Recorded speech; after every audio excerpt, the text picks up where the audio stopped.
Dengan tidak adanya gugatan ke Mahkamah Konstitusi hingga batas masa pendaftaran gugatan sengketa hasil pilkada pada Rabu malam, apakah bisa dikatakan paslon Pramono Rano menang satu putaran atau paslon Ridwan Kamil Suswono masih punya peluang di putaran kedua? Kami akan bahas ini bersama para narasumber.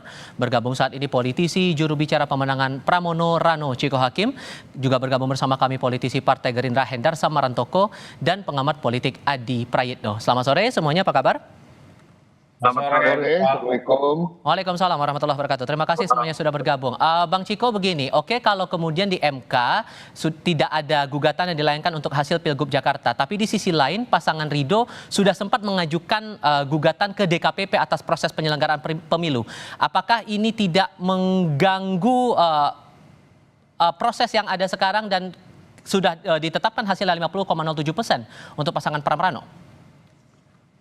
Kami rasa enggak ya, karena yang diajukan ke DKPP itu kan hal-hal yang terkait dengan personel-personel atau anggota-anggota dari penyelenggara pemilu. Jadi saya rasa tidak akan ada efek terhadap hasil penetapan suara yang sudah dihitung di tingkat provinsi kemarin, yang dari sejak awal tidak pernah berubah, dari Sirekap, kabupaten kota, kecamatan, kemudian provinsi di 50,07% bagi perolehan suara kami. Dan alhamdulillah kami mengucap syukur kepada Allah Subhanahu wa taala, terima kasih pada warga Jakarta dan juga pada kontestan di Pilkada Jakarta 2024 ini, di mana kita tahu semuanya berjalan dengan lancar dan kita melihat juga di akhir walaupun sempat ada keinginan untuk menggugat di Mahkamah Konstitusi terkait dengan hasil, terkait dengan perolehan suara, namun akhirnya tidak dilakukan, masuk pada tenggat waktu 23.59 malam tadi. Ya, alhamdulillah itu aja dulu yang sebenarnya membuat kami cukup bahagia, dan harapan kami ke depan ya Mas Pram, dalam waktu dekat pastinya akan ada kontak dengan para pemimpin partai politik dan bagaimana untuk ke depan bisa bersama-sama mengelola kota yang kita cintai ini, dan kita yakin bahwa tidak mungkin bisa ini dilakukan oleh sosok Mas Pram dan Bang Dul sendirian tanpa juga dukungan dari semua stakeholders Jakarta, baik itu yang memilih Mas Pram maupun yang bukan. Di sisi lain juga PSI Bang Hendar sudah menyatakan selamat kepada pasangan Pram-Rano atas kemenangan di Pilgub Jakarta. Bagaimana posisi Gerindra dan teman-teman partai di koalisi Kim Plus lainnya? Apakah juga akan mengucapkan selamat atau sudah malah mengucapkan kepada Pram-Rano? Secara ofisial mungkin belum, tapi saya secara pribadi ya pertama-tama mengucapkan selamat kepada Mas Pram dan Bang Dul ya atas hasil perhitungan suara. Ini bisa kita katakan kurang lebih satu putaran, bahwa yang saya katakan inilah indahnya demokrasi. Kami ingin memberikan suatu panutan kepada yang lain, kepada kita semua. Demokrasi itu ternyata indah, siap menang dan siap kalah, menang tanpa ngaresake, kalah berjiwa satria, menang tanpa harus mengejek-ngejek pihak yang kalah, kalau kalah ya legowo, siap menang dan siap kalah, itu penting sekali. Dan saya rasa DKI menjadi salah satu contoh dan barometer untuk keindahan demokrasi kita ke depan. Menghadirkan demokrasi yang sejuk ya, tanpa narasi-narasi pecah belah dan lain sebagainya. Dari kami mungkin seperti itu. Penegasan saja, berarti posisinya Kim Plus sekarang ini sudah mengakui hasil rekapitulasi, walaupun sempat sebelumnya ada narasi bahwa tetap yakin bahwa Pilkada Jakarta akan berlangsung 2 putaran, Bang? Secara ofisial mungkin belum, tapi apabila kita melihat kepada aturan undang-undang pilkada, batas waktu pendaftaran terakhir yaitu tadi malam jam 23.59, tim hukum di pasangan Ridho belum mengajukan gugatan MK, maka oleh karena itu berdasarkan itu tentunya hampir bisa dipastikan ya secara hukum Mas Pram dan Bang Dul menang satu putaran. Kami menyatakan selamat pada saat tersebut. Sudah bisa dipastikan Mas Adi bahwa ini kita akan ya sudah Pilkada Jakarta sudah selesai, hasilnya 1 putaran, atau masih ada ruang untuk 2 putaran itu, Mas Adi? Ya, saya kira secara politik soal Pilkada Jakarta ini game over. Biasanya KPU itu menunggu apakah ada putusan sengketa hasil pilkada atau tidak. Karena sampai tadi malam itu tak ada gugatan apapun, maka sebenarnya KPU pasti dalam waktu dekat akan segera menetapkan pemenang pilkada di Jakarta, yaitu Pramono dan Bang Dul ya, untuk menjadi pemimpin dan gubernur di Jakarta untuk 5 tahun yang akan datang. Kalau kemarin kan hanya sebatas pengumuman hasil soal pilkada, siapa yang unggul dan siapa yang kalah gitu ya. Tapi setelah tidak ada gugatan apapun di Mahkamah Konstitusi, ini bisa dipastikan sebenarnya pemenangnya adalah paslon nomor 3. Itu satu, Mas. Yang kedua, saya melihat pilkada Jakarta ini berbeda 1000% dengan pilkada 2017 yang lalu yang saya kira cukup brutal dan memang menggunakan sentimen politik identitas. Kegaduhannya cukup luar biasa, bahkan residunya itu berlanjut hingga pilpres dan bahkan sampai saat ini sebenarnya cukup terasa. Tapi di pilkada 2024 ini alhamdulillah gitu ya, kita harus berterima kasih kepada pasangan Pram dan Sidul karena mampu menyatukan Ahok dan anak Abah ini satu momentum yang cukup luar biasa. Dan pada saat yang bersamaan kita juga harus berterima kasih kepada kubunya Pak RK dengan Pak Suswono karena mampu menyatukan Pak Jokowi dengan FPI, mampu menyatukan antara Pak Jokowi dengan PKS. Ini satu pemandangan politik yang saya kira memang ke depan kita semua harus tahu bahwa ya politik ya seperti apa yang kita saksikan Nah, hari ini. mhm. Kondisinya meneduhkan, tapi di sisi lain kita juga tidak bisa menutup mata saat Pramrano nanti menjabat. Ini status Jakarta sudah berubah jadi DKJ, Daerah Khusus Jakarta. Undang-undangnya sudah ditandatangani oleh Presiden Mas Adi, tapi kepresnya belum diteken. Ini akan berpengaruh tidak menurut Anda terhadap kepemimpinan Pramrano ke depan? Saya kira Pak Pram dan Sidul itu akan tutup mata persoalan apakah Jakarta itu daerah khusus ataupun daerah istimewa. Karena telanjur misalnya sudah terpilih sebagai gubernur dan wakil gubernur, maka janji-janji politik yang disampaikan secara terbuka saat kampanye itu wajib hukumnya dilakukan.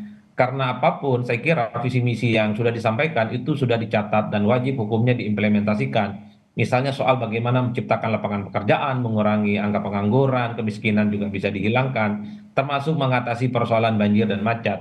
Jadi Bang Ciko sebagai jubir yang paling konsisten sejak awal harus siap-siap ini akan dikuliti oleh publik tentang bagaimana mewujudkan semua janji-janji yang disampaikan oleh paslon nomor 3 ini. Hmm. Yang jelas, Mas, saya kira sekalipun ibu kota itu sudah pindah ke IKN, rasa-rasanya memang soal epicentrum peradaban politik dan ekonomi itu tidak serta-merta simsalabim. Jakarta untuk 5 dan 10 tahun yang akan datang, rasa-rasanya akan tetap menjadi magnet, akan menjadi sumber, dan menjadi daya tarik yang saya kira masih belum tergantikan oleh IKN sekalipun. Mungkin setelah 10 tahun, mungkin 15-20 tahun yang akan datang, secara perlahan Jakarta tak lagi menjadi satu-satunya idola, karena pusat peradaban dan pusat peradaban politik Aha. itu ganti ke tempat yang lain khususnya di IKN. Jadi di situ menurut saya konteksnya. Nah, terkait soal tak adanya gugatan di Mahkamah Konstitusi, saya menengarai dua hal. Sepertinya memang kubu Ridho ini agak sedikit pesimis untuk mengungkap fakta-fakta terkait dengan dugaan soal kecurangan ya, terutama Oke. soal terstruktur, sistematis dan masif. Sampai hari ini kita juga belum pernah nemu dalam kasus pileg, pilpres, bahkan pilkada, tak ada satupun bukti-bukti yang cukup valid untuk bisa Baik. dibuktikan.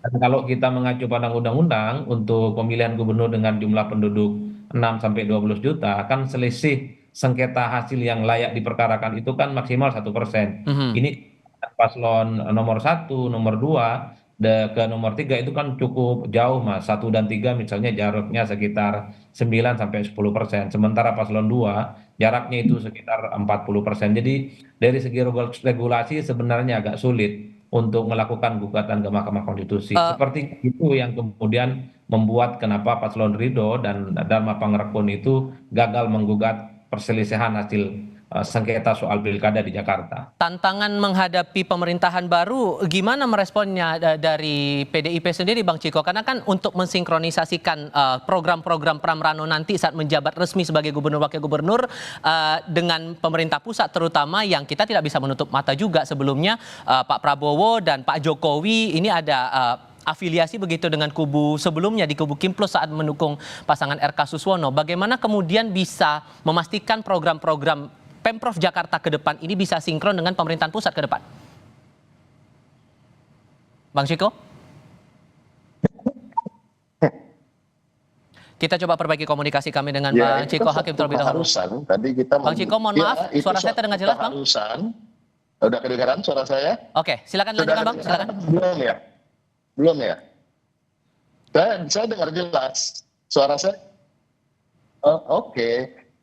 Pada prinsipnya itu kan suatu keharusan, itu bukan sesuatu yang menjadi opsi atau alternatif, mau nurut apa mau enggak dengan pemerintah pusat. Tadi Mas Pram juga sudah menyampaikan di paket sebelumnya yang ditayangkan bahwa pemerintah daerah adalah kepanjangan tangan, bahkan disebutkan 150-an kata tadi terkait dengan kepatuhan pemerintah daerah terhadap pemerintah pusat itu adalah suatu keharusan. Dan kita tahu sosok Mas Pramono Anung itu sebagai pejabat yang pernah menjabat di berbagai jabatan dan posisi di Republik ini adalah orang yang sangat prudent, orang yang sangat tertib dalam administrasi, tertib dengan aturan, dan patuh pada konstitusi. Nah, itu satu hal yang tidak bisa dipungkiri. Jadi nggak ada masalah, dan saya meyakini betul, ini adalah keyakinan saya pribadi ya, saya mewakili pribadi, bahwa di dalam lubuk hati terdalamnya Pak Prabowo adalah Mas Pramono Anung. Betul-betul excel, orang yang selalu perform dalam jabatan-jabatannya, orang yang bisa menempatkan dirinya dimanapun dia ditaruh dan dimanapun dia berkiprah. Dan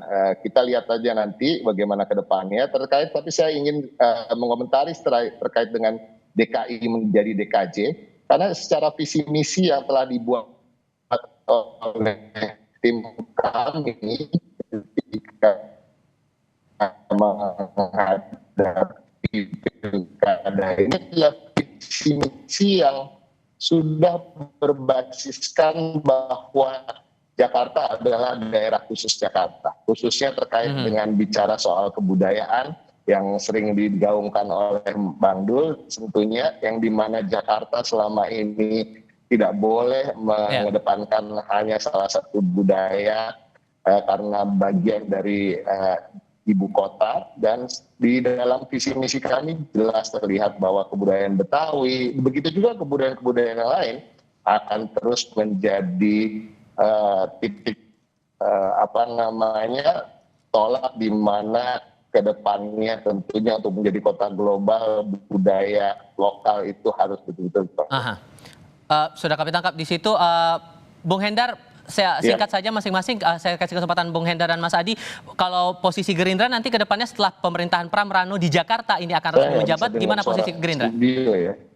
Ya, tentunya kita belum bisa menentukan sikap pada saat ini karena posisi yang ada pada saat ini Gerindra masih satu koalisi dalam pasangan Ridho. Tapi dinamika yang ke depan terjadi bisa saja secara struktural kita masuk ke dalam untuk mendukung pemerintahan Mas Pram dan Bang Dul, atau kita menjadi pihak yang di luar sistem tersebut atau ya bisa dikatakan seperti oposisi ya. Tapi harus dilihat juga bahwa Partai Gerindra dalam sejarahnya tidak pernah ya, kalau salah selalu salah, kalau benar selalu benar. Jadi bahwa filosofi dari Partai Gerindra harus melihat itu secara kontekstual. Apabila memang salah, kita harus katakan salah dan kita sampaikan kritik. Tapi kalau benar, ya kita harus dukung itu. Nah, itu yang ditunjukkan pada saat ini bahwa ketika kita kalah, kita bisa memberikan selamat dan tidak mengajukan gugatan, walaupun sebenarnya secara hukum peluang itu masih ada. Tapi jiwa kesatria kita kedepankan untuk masalah seperti itu. Oke, Mas Adi, singkat saja dinamika politik di Jakarta bakal bagaimana kemudian kalau Pram Rano resmi menjabat nanti? Singkat saja. Saya kira sangat tergantung bagaimana hubungan politik antara PDIP dengan Gerindra. Kalau hubungan PDIP dan Gerindra baik-baik saja, saya kira pastinya Gerindra di Jakarta akan menjadi partner strategis dan mitra strategis untuk Pram dan Dul. Tapi sebaliknya, kalau hubungan Gerindra dan PDIP tidak baik-baik saja, tentunya Gerindra akan menjadi posisi berada di luar kekuasaan dan akan menjadi kelompok-kelompok yang akan selalu memberikan masukan-masukan kritis dan tajam untuk memberikan check and balances kepada Pram dan Cidul. Saya kira itu Mas Tifal kuncinya. Baik, Bang Ciko, Bang Hendar Sam, dan Mas Adi, terima kasih banyak sudah mau berdiskusi bersama kami sore ini. Selamat sore semuanya. Terima kasih Bang Ciko, Mas Adi. Selamat sore.